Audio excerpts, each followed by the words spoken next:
The Iraqi army exists no more. The Syrian army is down to at least 50% of its size of 2 years ago.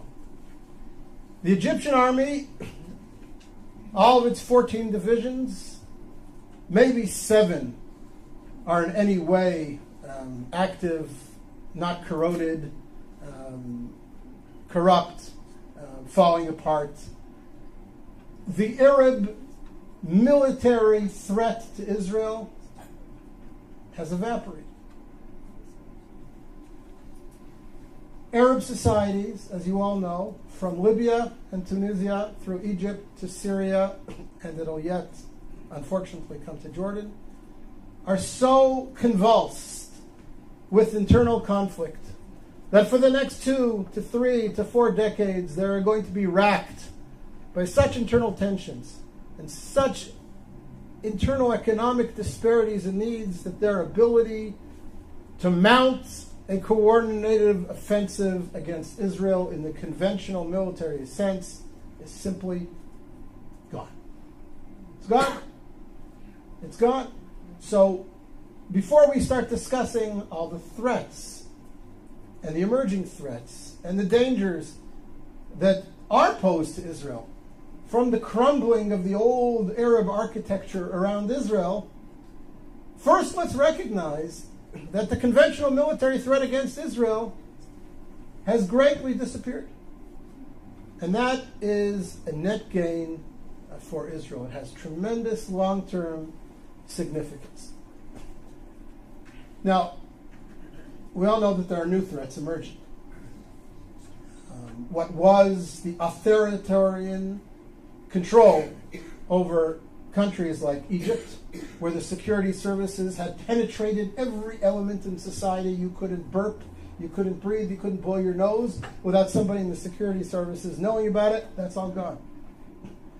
Morsi doesn't have control over the streets of Cairo, never mind the sands of Sinai, and whoever emerges as the leader or one of the leaders in Syria towards the future will never have the same authoritarian control over the country that Assad's Mukhabarat, his security services, had.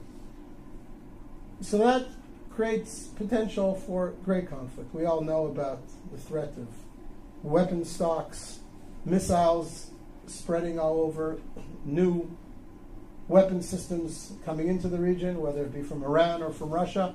All these pose security threats to Israel that Israel will have to deal with in the coming years and perhaps decades.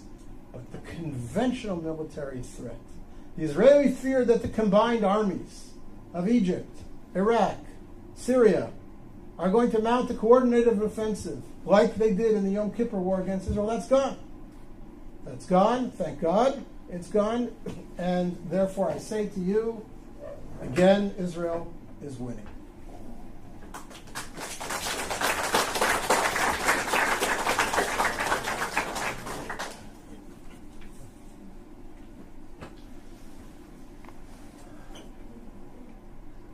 Point number 9, in grand historical terms, of course Israel's winning. Look at the society that's been created in Israel.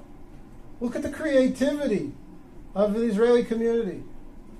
Look at the vibrancy of life in Israel. I look at my kids.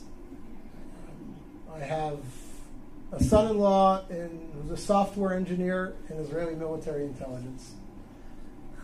I have a daughter doing her PhD in genetics at the Hebrew University.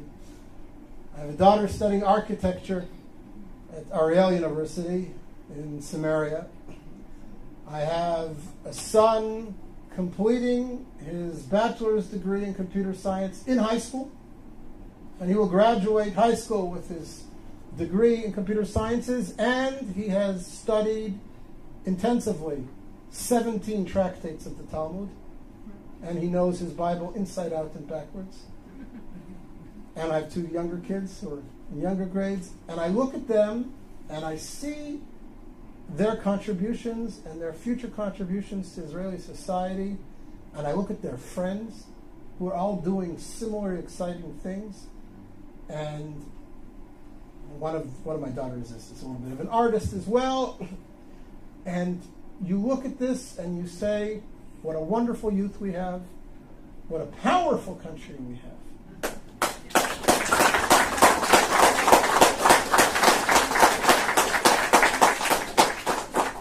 And I don't say this to gloat or to be racist, but it's important for us in terms of perspective to ask, what creative contributions has the Islamic Arab world around us made to the world over the last 100 years? What technologies have been bought by Facebook, Yahoo, Microsoft, and Intel from Saudi Arabia?